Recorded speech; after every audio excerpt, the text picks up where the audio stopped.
the year 2021, Monday, February 15th, the third day of Adar.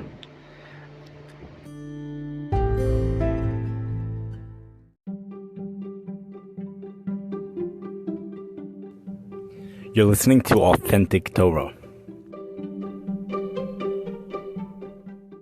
The Pri Megadim, which is found in the back of the Shulchan Aruch, it's a major commentary, and a very holy commentary.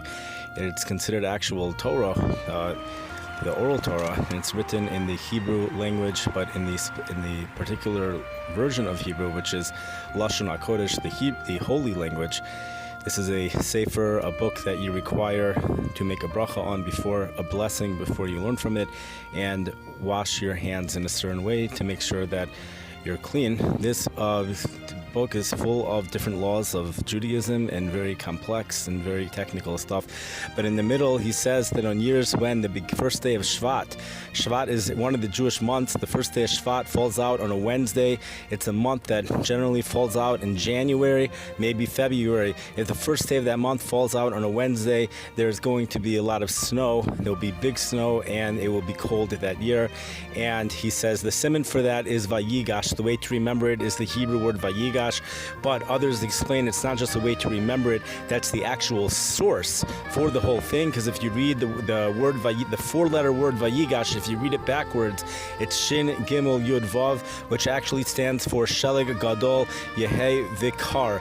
It will be, therefore, when the Jewish calendar is set up in such a way where the Vayigash happens, the third day of Shvat actually falls out on Vav. Gimel Shvat, when the Shin stands for Shvat. Shin could stand for Shvat or Sheleg.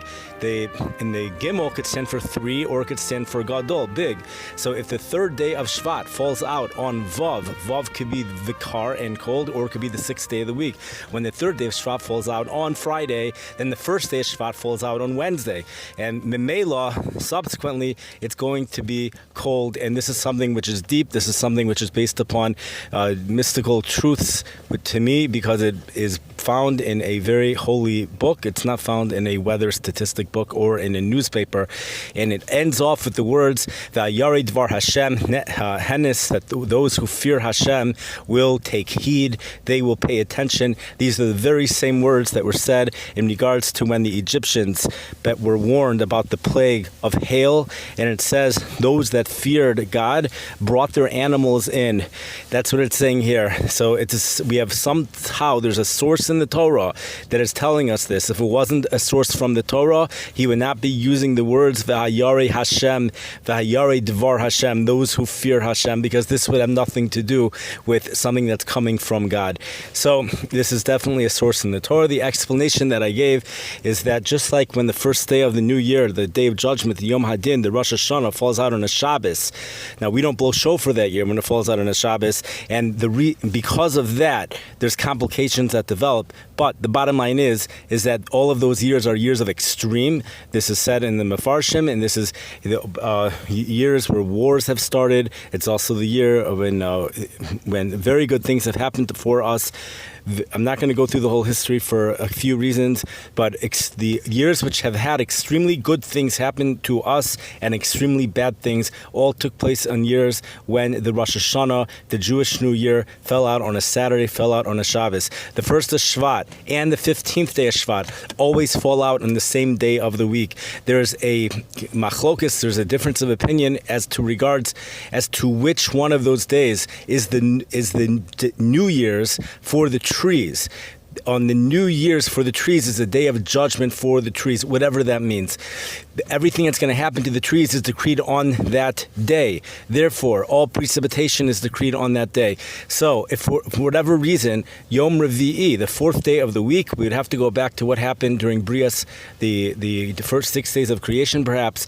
But for whatever reason, when that day falls out on the fourth day of the week, it's going to lead to an abundance. There's a big time Rav that says that actually the word Shin shin should not mean sheleg, as it says in the Pri Megadim, but the word shin stands for a different word, which means abundance. There's going to be abundance, and that's what you see in the weather statistics of Prague, which is found in a footnote in one of the Sfarim, which is called the Elia Rabbah, and that's actually with the source for the whole thing. Anyways, he gets it from the Rav Isaac Hadarshan, the Rav Isaac the preacher, and you see in the statistics all the years when the first of Shvat fell out on a Wednesday, there were years of extremes. That's what they were. And in the Chicago area as well, I looked it up, the Chicago area has had extremely cold and snowy winters, but there was one winter which was just really warm, and that winter also fell out on a year when the first day of Shvat was on a Wednesday.